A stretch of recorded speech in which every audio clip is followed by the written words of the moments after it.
And I am also going to start to make it live.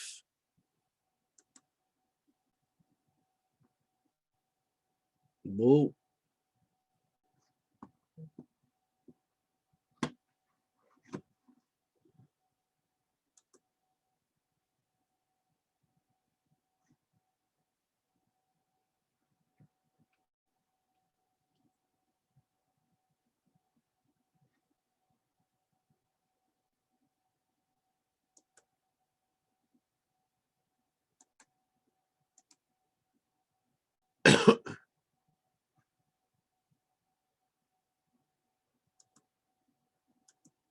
All right, this thing should be coming up live on Facebook.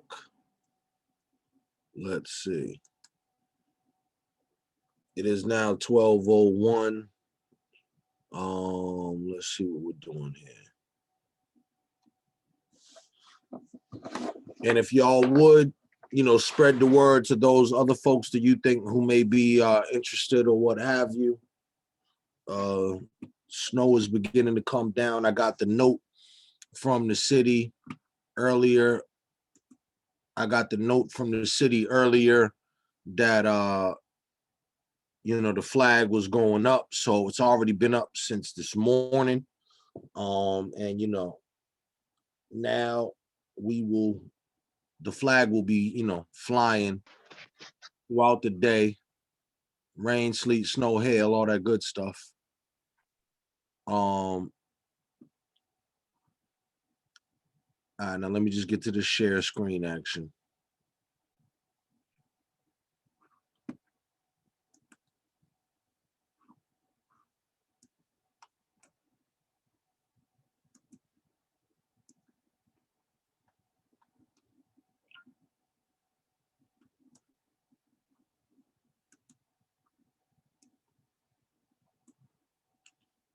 Pardon yourself 1 second.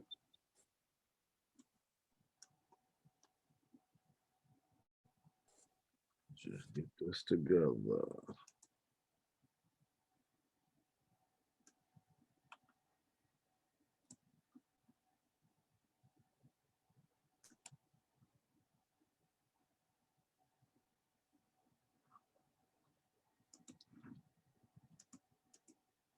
Hold on. Yeah, somebody came in hot. Okay, now hold on now.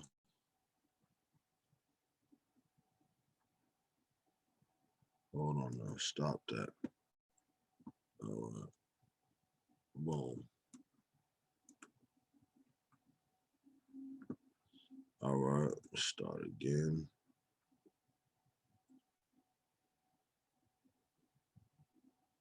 There we go.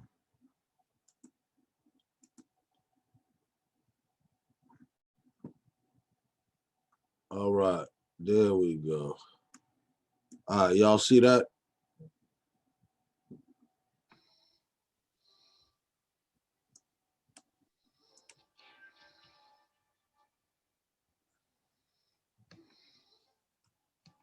We're going to hear from the creator of the red, black, and green flag, Marcus Garvey. Did not suffer and die to give me an education to slight, oppress, or discourage my people.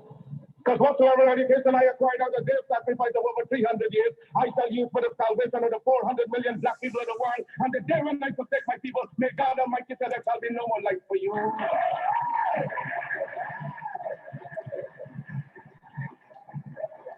unequivocally rejected the racist assumption of much white American Christianity, namely that God had created the black man inferior and that he had intended Negroes to be a servant class, used of wood and drawers of water. Well, I predicated my view of man on the doctrine of Imago Dei. All men, regardless of color, are created in the image of God. Now, from this premise followed the equality of all men and the brotherhood of all men. The biblical injunction of Acts 17:26 reminds us that he created of one blood all nations of men that dwell on the face of the earth. I was most interested in brotherhood within his own race, because if Negroes are created in God's image and Negroes are black, then God must in some sense be black.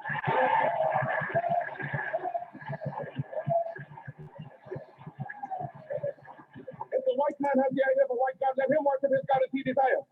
We have found a new revealed. Because whilst our God has no color, and yet it is human to see everything through one's own spectacles. And since the white people have seen their God through their white spectacles, we have only now started to see our God through our own spectacles. But we believe in the God of Ethiopia, the everlasting God, God of Father, God of Son, God of Holy Ghost, the one God of all ages. That is the God in whom we believe, but we shall worship him through the spectacles of Ethiopia. For 250 years, we have struggled under the burden and rigors of slavery. We were maimed, we were brutalized, we were ravaged in every way. We are men. We have hopes, we have passions, we have feelings, we have desires just like any other race. The cry is raised all over the world of Canada for the Canadians, of America for the Americans, of England for the English, of France for the French, of Germany for the Germans. Do we think it unreasonable that we, the blacks of the world, should raise the cry of Africa for the Africans?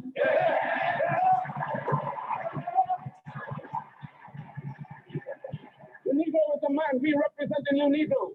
His back is not yet against the wall. We do not want his back against the wall because that would be a peculiar and desperate position. We do not want him there. It is because of this that we are asking for fair compromise. When the Belgians have control of the Belgian Congo, which they cannot use, they have not the resources to develop now the intelligence. The French have more territory.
Did y'all say that the audio stopped?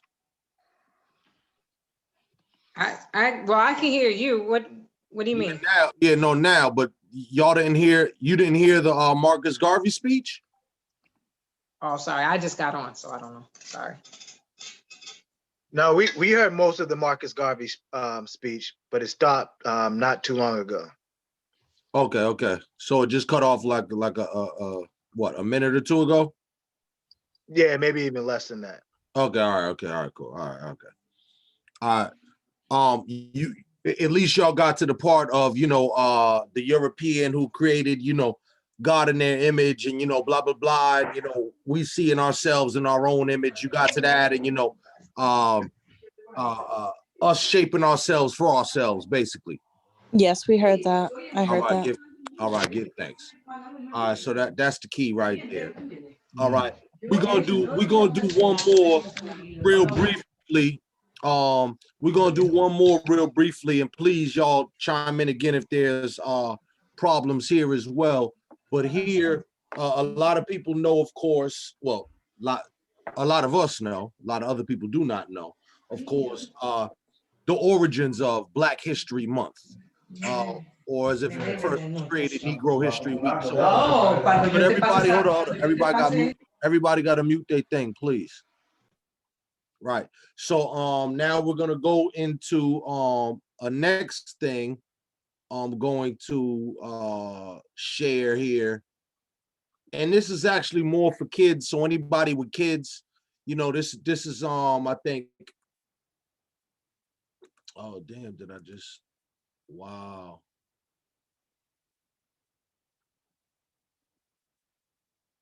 Wow. Okay, I lost the other one. Hold on right quick.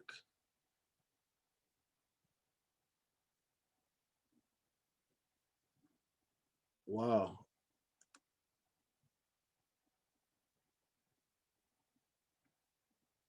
Wow. So that's deep. All right, y'all just bear with me for a second. Pardon self. These technical difficulties is this is not fun.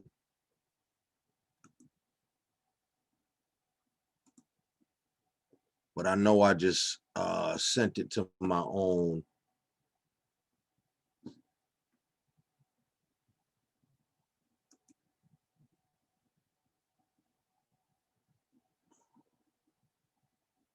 Whoa. Whoa. Whoa. All right.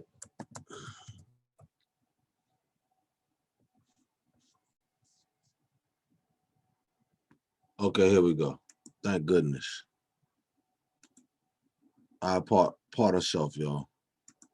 Access to school like many children do today, so most of his education was self-taught. Y'all can hear that and all that? Yes. All right, good. I just started over. For recognizing Black history? Stay tuned for more as we share fun facts about the life of Carter G. Woodson, the father of Black history.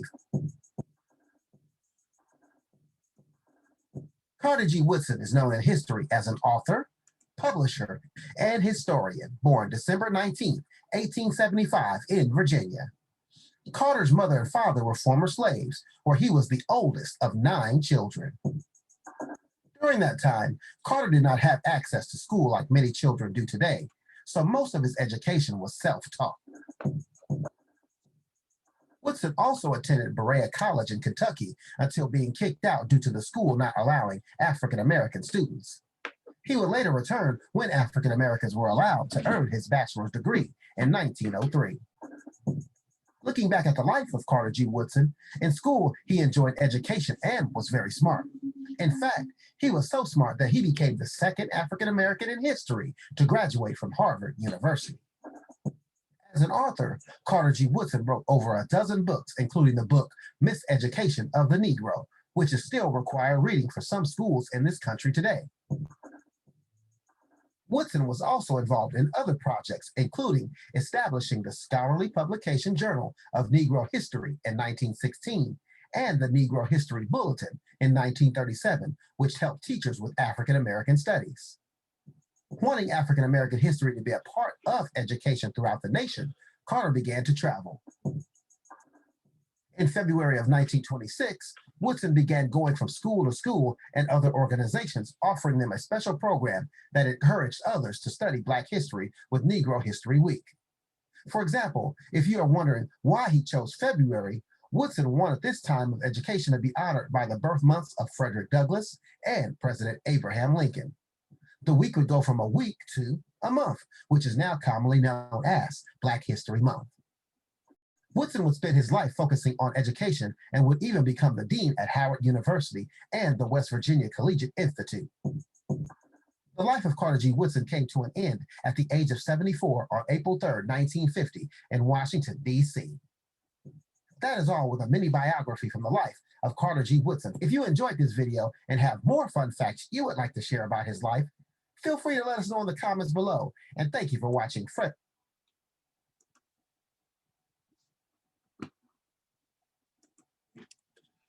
Y'all still with me? Yes, sir. All right, Yep. give thanks. All right, so now let's get into the builds. So I showed those 2 things, and of course that last one, of course, is recently I've been really appreciating the art of being concise. So a lot of times in our struggle for knowledge or what have you, somebody gonna hit you over the head with some book of wisdom or something about yay thick, you know what I mean? And a lot of our people are like, yo, like, give me the short version. I don't got the time for the war and peace. Malcolm X was famous for the statement, make it plain, right? So a lot of these times, what I'm seeing now are some of these short little things, and thank God for the use of technology and whatnot. Everybody's at their different little development of consciousness.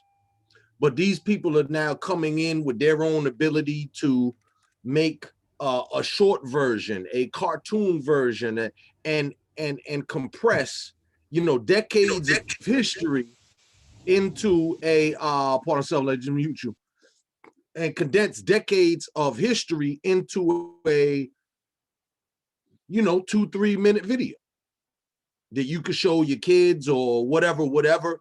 And so while this is, of course, not the complete and comprehensive history, these are little nuggets. So two of these people, you know, in raising this red, black, and green flag, you know, that have to be, you know, noted, have to be Dr. Carter G. Woodson, you know, the creator of Black History Month. And of course, the Honorable Marcus Mosiah Garvey, the creator of the red, black, and green flag, and the founder of the UNIA, right? Universal Negro Improvement Association. And so the part that I want to get into here, and anybody who's seen me talk sometimes on Facebook Live or whatever, you know, y'all got to walk with me. But thus far, we've seen now a short video that somebody made. I don't even know these people who made this video, but it's a great little, short little boom. I wish I knew how to do that. I'd have 30 of them, right? That style of, once again, compressing and making our history concise. And, you know, imagine if Schoolhouse Rock was all Black, right? Imagine if all of the Schoolhouse Rock joints was all Black history. Okay. So what I'm saying is I think, have the ability, many of us who are poets or rappers or some folks who are computer animators and all this, we have to do two things. We have to do the combination of Black excellence and another thing that y'all might have heard before, which is we got to use what we got to get what we want. Right? So now I'm talking about technology. I'm talking about our skill set. I'm talking about our intellect. I'm talking about Black excellence. Now, I realized over the years that I'm becoming somewhat of an intellectual elitist. Meaning that I have short patience for people who I perceive as not sharp. Okay. Now on the one hand, look, all my people's all my people. So I don't want to but I have very little time to argue with fools. You know, all of this is spiritual stuff and whatnot. So what I'm looking for, the height of my movement towards Black excellence is trying to find those who are like-minded, who have skills to contribute, no drama, right? All contribution, all building to make something that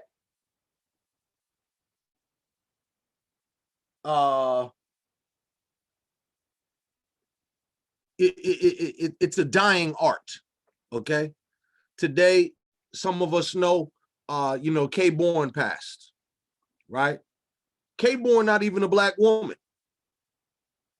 Kay Bourne spent years, decades, covering arts and culture in Boston and beyond, documenting our culture. Now she gone, who's the new Kay Bourne? So oftentimes we're not only losing Black leadership, we're losing historians, chroniclers of everything, just folks who found this fascinating. And so what I'm saying is, I would hope that we could begin to use the power that we have to make some great things happen. We have to produce the next generation of greatness. Our next great historians, our next great authors, our next great photographers, our next great fill in the blank. But in order to do that, the problem is, though, too, in this age of social media, Too many people just want to skip over. They want to leapfrog. I want to be great today. You don't want to put in no work, but you want to be great today. Hey, y'all, I would like to be bigger in Cock Diesel, but I can't get bigger if I don't do the push-ups. Nobody's going to be able to do the push-ups for you. And now, too, I also want to talk about, well, I guess the best word is what I came up with, you know, in my days, being a young man, hip hop, perpetrating the fraud. Y'all remember that? So that's the other thing I want to talk about, is that not only we have to have Black excellence, but we need a certain level of quality control. Okay? Because if I'm on the side of the road selling milk, how do you know if my milk is good or if my milk is spoiled? Right? So there has to be a certain way that we in our community and with our people and with our culture, we also determine what information is good for us. I've seen people represent the red, black, and green flag, holding it, and they've held it upside down. Now, you would have to understand what that means to people such as myself who take this thing serious and so on and so forth. You know, people who are Black nationalists, people who are Pan-Africanists, people who are the red, black, and green is sacred. So oftentimes you could see people who just are using it for their benefit because it's cool, it's the thing now. It is you know, something that symbolizes the Black movement and Black revolution. But everybody who holds up red, black, and green is not a Black revolutionary. In fact, many of them are contrary. So I just want us to all use our eyes and ears and our third eyes, our powers of discernment, because we have to know who is really for us and who is really about Black movement. Like, look, movement is in all directions, right? Rastafari says, forward ever, backwards never. Meaning all movement is not necessarily good. We want forward movement. We want forward progress, right? We want to be able to move in a way that uplifts us as a people, those who are here, that honors our ancestors and elders, those who came before us, and also empowers our youth and children that come after us. And please do not let anybody fool you into thinking that part of this Black thing is accepting all of this Black thing, okay? Because at some point, somebody is going to try to convince you. This is why I end my Facebook Lives with this statement. Please choose righteousness over ratchetness. At some point, somebody is going to try to convince you that that which is ratchet is righteous. And it's not. Okay? It's not just about, oh, you know, we popping off. What are we popping off for? And we got to move to action. Yes, what is the action? What's the plan? What's the thought behind this? What led to this? So all I'm saying is that, folks, you know, when we move forward at this, you know, the raising of the red, black, and the green flag on the city of Boston, you know, on the one hand, yes, it's symbolic. But at least me, the person who did it, I really mean this. We're not just trying to raise the flag, we're trying to raise consciousness so that folks can see it and understand, what is this about? What are we talking about? What principles do we stand on? What foundational concepts do we stand on? And look, everybody's my people, right? I get it. We love everybody. God bless. But I'm sorry, y'all. I'm going to have to choose Asada over Cardi B, if you don't mind. And I'm sorry. There are certain things that in this world, we're just going to have to understand is more beneficial for you. Certain foods are better than others. Certain things that you could put in your brain are better than others. Certain people that you could choose to be around and spend time with are better than others. Certain books that you could choose to read are better than others. What I'm saying is now, look, 2020 by all accounts was a crazy year. And we're still suffering from the loss of so many greats. And of course, more to come. My question is, how do we reproduce them? And not for nothing too, let me give you my own mortality. What happens when I die? Who is there another Jamal Crawford who's gonna be all into the data and the this and the that? Like who? And please, if y'all know him now, listen, I'm either trying to befriend him or kill him right now. You know what I mean? So please let me know. Because what I'm saying is when everybody who's everybody is gone, what do we have then? Okay. What do we have then? You know, people got a thing where, you know, love them while you got them. Yeah, well, that don't just go for your family. It goes for the extended community of people that we got around us. And we have a lot of greatness around us. The question is, do we duplicate the greatness or do we duplicate the effery? Which one we gonna choose? We gonna go with the righteousness or we gonna go with the ratchetness? We see the direction the world is going in. Who is gonna hold the principles?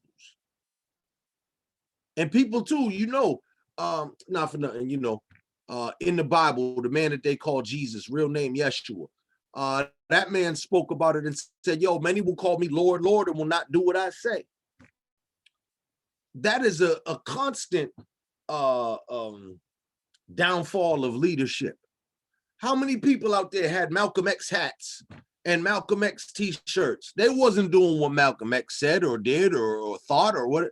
People had on a Malcolm X hat and a Malcolm X t-shirt while smoking crack, right? So what I'm saying is we've had the examples, the Marcuses, the Malcolms, right? The Mandelas, y'all remember that t-shirt too, or the Martins and all that. And let's not forget all of our powerful female counterparts, right? Not just the women that was attached to those men, Coretta Scott King, of course, Betty Shabazz, of course, but women that, you know, Harriet Tubman stood on her own too. Asada Shakur stood on her own too, right? We got a whole legacy of you know, what I'm trying to get at, y'all, and I hope that we get to this, and I hope that y'all really understand this, is Black excellence and accept no substitute. And don't let Mickey Mouse try to convince you that they Malcolm X, because they're not. Okay. Don't let these people with these little you know, inferior ideas, inferior grasp of history, if not any. Don't let the people who read the least become your professors. Don't let the people who have no experience in whatever subject matter or whatnot now become the leaders on the issue. They can't show you nothing. They can't tell you nothing. They're not associated with nothing. What I'm trying to say is what we need right now is a purge. And if anything, all of us with our own little you know, networks and our own families and whatnot. You know, look, y'all remember back when we were kids and, you know, it was the Bobo sneakers, the fake sneakers. Nobody wanted to be caught no Bobos, right? Well, don't let me catch you with no Bobo Black history, okay? Get the real deal. You want the official history, not the whackness. And so what I'm saying is we have been, you know, led astray, run amok. We've been bamboozled, you know what I mean? All this type of thing, not just with our history in particular, but also now with those folks who would now come and purport and act as if they are champions and they are the ones that are going to move us forward. Please, y'all, beware of false prophets. They lead you not into the truth. All right. So once again, this red, black, and green thing, let's focus on, you know, our champions of Black nationalism, our champions of Pan-Africanism. You know, let's give a lot of thought to our heroes and our sheroes, you know, our elders who are still among us, our ancestors who are now gone. You know, let's give a focus on the youth who are coming up, and let's try to arm people, you know, with like empower them with the right information. Okay. Y'all see those memes where they're like, oh, I'm gonna tell my kid that this is so and so and that's so and so. You know what I mean? You don't want your kid growing up thinking that, you know, Dennis Rodman was like, you know, a black revolutionary or something like that. You know what I mean? We want to have an accurate history that we're passing on. Information is not information unless it's correct. Other than that, it becomes misinformation, disinformation, lies even. Okay. All right, so y'all, I'm all about the purity and the sanctity of the information, the quality and information and the knowledge and the wisdom. I'm all about, you know, pure Black history. I'm all about, you know, upholding all those folks, you know, who are that's what we came up on. That's why and how we are here. And so now if somebody be like, oh, that's not important, hey, rock with me. No.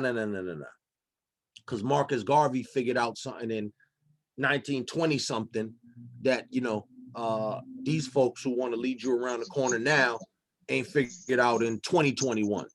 You dig? So I'm sorry, I gotta mute that. So I'm sorry. So that's it. That's my whole spiel. I hope that thing resonated. Anybody got any comments or questions or whatever? Let's build. I'm trying to you know, just open it up now. Anybody, any comments or questions? Thank you. Peace.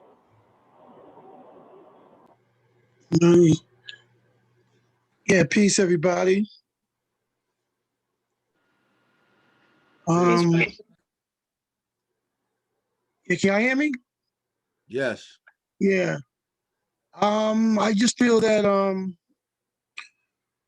we have to definitely acknowledge Black history, or I call it Black art story, 24/7.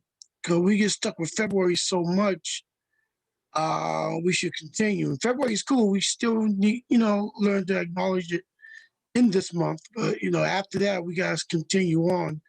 I'm not sure anybody would agree with that. So I just feel that we have to make that continuation. Well, as you know, V, because I think you was with me at the very first one. We began raising the flag in 2002. That was in August for in honor of Marcus Garvey and Black August and all that.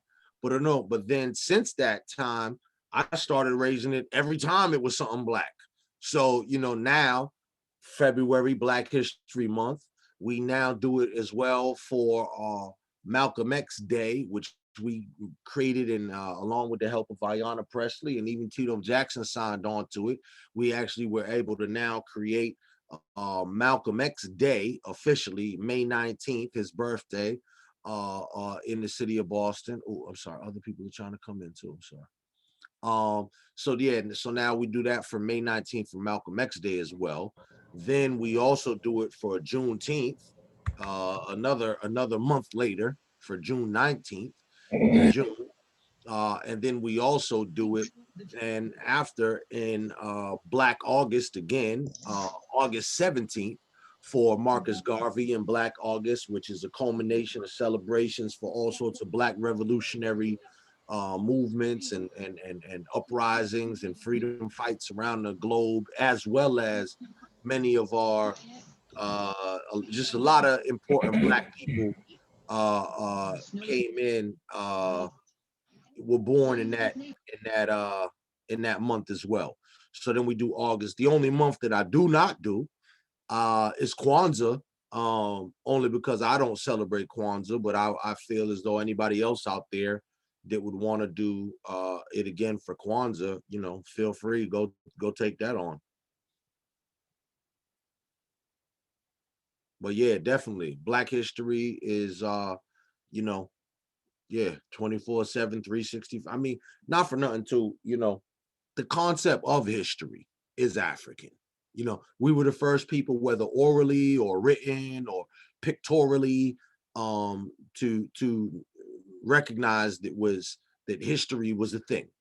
You know, we were the first people to have, you know, schools, a calendar, all of this type of stuff that we know. So it is so it's very integral to just who we are as a people, right? Anybody else, comments, questions, anything else, please? Just thank you, Brother Jamal, for doing this and for being diligent in recognizing the Pan-African flag and the history behind it and continuing to edify people. And I appreciate that you take it as seriously as you do. So I just, appreciate you. Give thanks. I appreciate that, sis.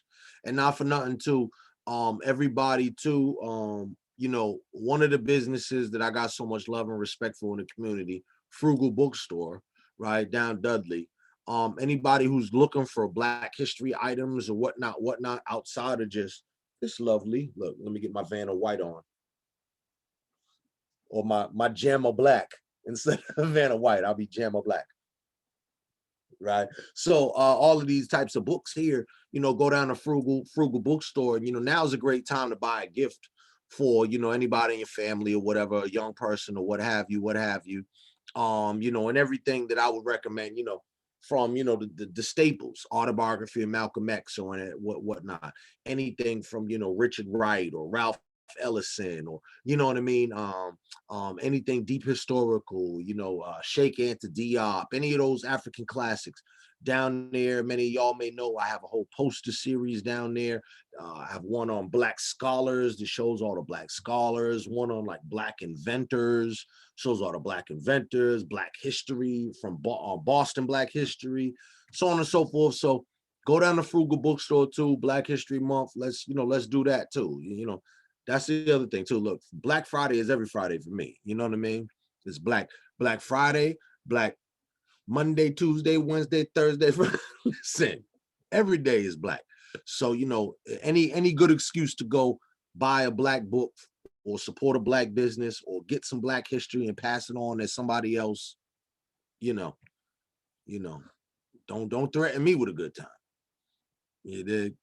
Anybody else? Questions, comments?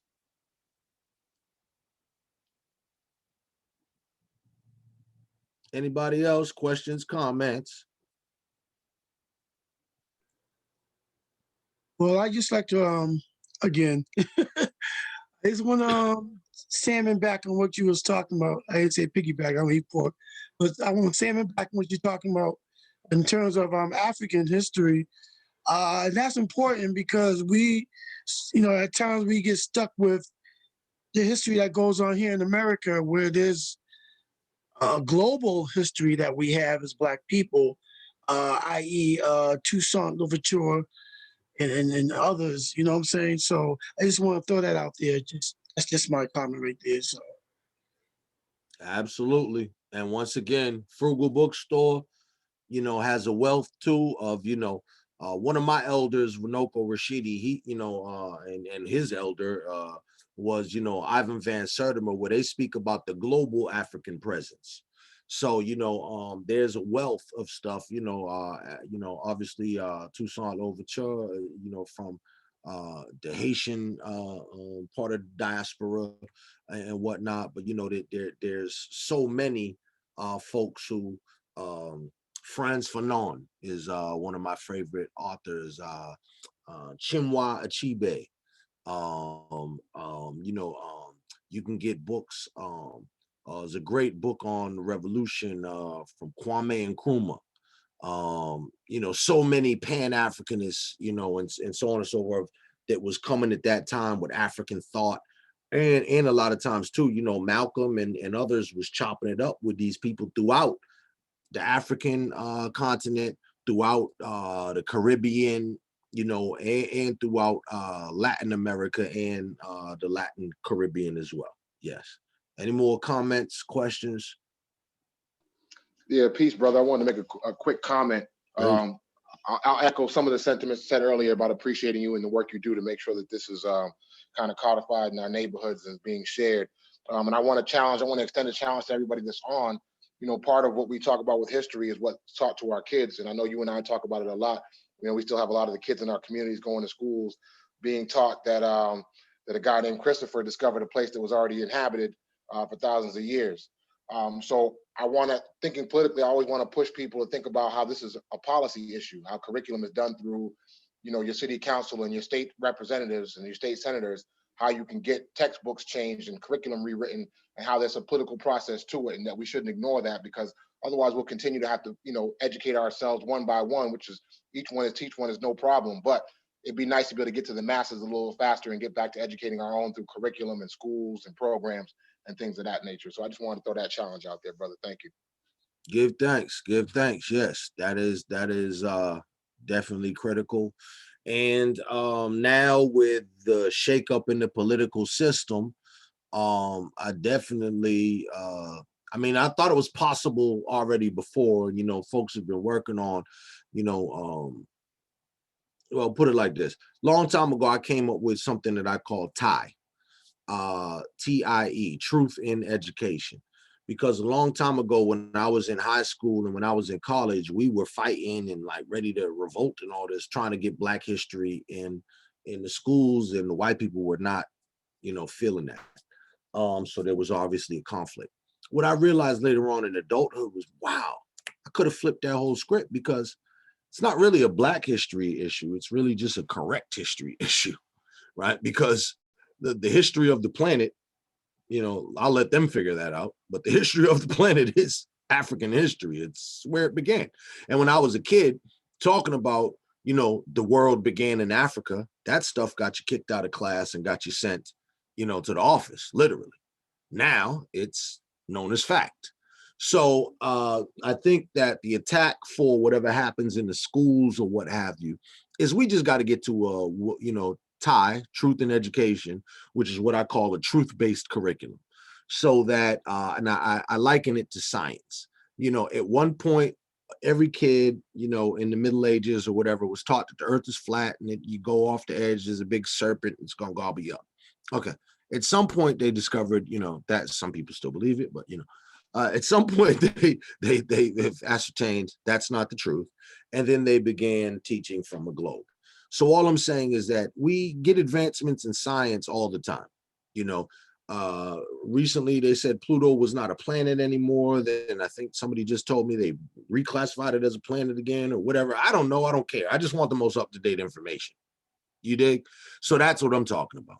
So look, if the world began in China, I don't care. I would say the world began in China. I don't care. If Jesus was, if Jesus' name was Jesus and he, came from the Dominican Republic, I don't care. Why do I care? I just want the truth. So the truth is what we need to be focused on, from the best ability that we have with the best information and data that we have that has been cross-checked and verified. And, because, too, they all also too had the information, but their stuff was lies. So as long as it's verified and that's what I'm promoting. You know what I mean? But yes, we definitely do need to take it to the next level and push to have this type of thing embedded in the actual curriculum. Absolutely. A truth-based curriculum, I believe, would be completely appropriate. And not just people like Christopher Columbus, but, Thomas Jefferson. Somewhere in America, there's a young Black girl going to a school named after a dude who, if he was alive, would have been trying to sex her. Okay. A 13-year-old, 12-year-old girl. Okay. We have places named after pedophiles and rapists and murderers and, you know, pirates. And so, yes, it's, you know, certainly, definitely a thing. And that's a historical matter. That's not, of course, Jamal Crawford talking about it. That's historical record. You know what I mean? Okay. Any more questions, comments, anything?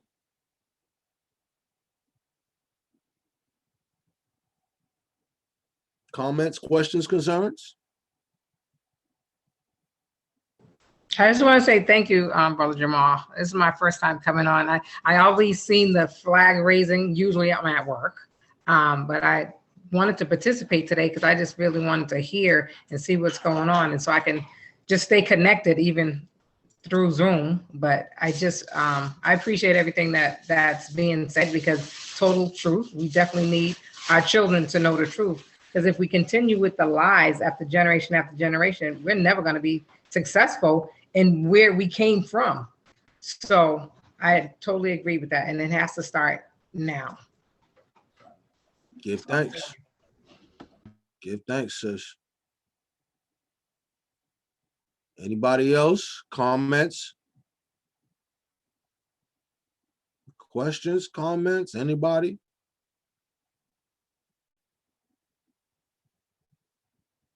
All right, so I'll just keep reminding folks, listen, so this Black History Month too, let's go down to Frugal Bookstore, go buy a book for somebody. You know what I mean? Go buy a book for somebody, get one of my posters or not, whatever. I don't care.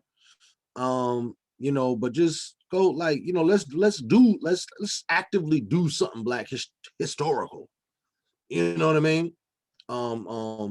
You know, schools obviously aren't open or whatnot, but I really wish I could get all that poster series in all the doggone schools or what have you, like that. But, you know, just please just pump the information, you know, on my YouTube, which is my name, youtube.com, whatever, / Jamal C. So as long as you know how to spell my first name correct, JAMARHL, Jamal C, youtube.com / Jamal C.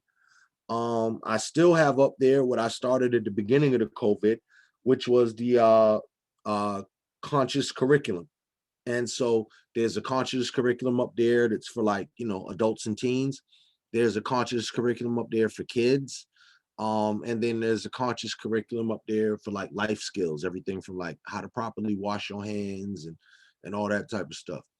You know, but yeah, all right, y'all. So it's 12:48 now. I think we're gonna call this a wrap. I'm gonna make last calls. Anybody have a comment or a question or anything like that before we're gonna go? Yeah, I just posted the Frugal website on the chat. Thank you, sir. Yep.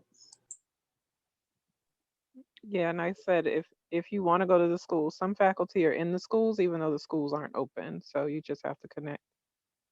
Oh yeah, no doubt. If you have any line on any teachers or whatnot, I would certainly love any teacher that's available to know about certain Boston-based books and then certain posters, you know, that are available. Yes, I would. If you have any connection with some teachers in there, that would be great. Anybody else got any comments or questions?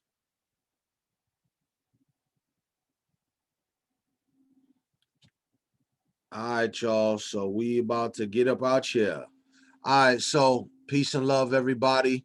You know, have a great day today. Everybody go be great today. Go do something great today. As always, please tell somebody you love them. Better yet, show somebody some love. Show some love to a youth or elder. And as always, y'all, please push past the pain to the power. And as always, y'all, please choose righteousness over ratchetness. And as always, y'all, please don't fall for the banana in the tailpipe. All right, y'all. Peace and blessings. Black power. One love.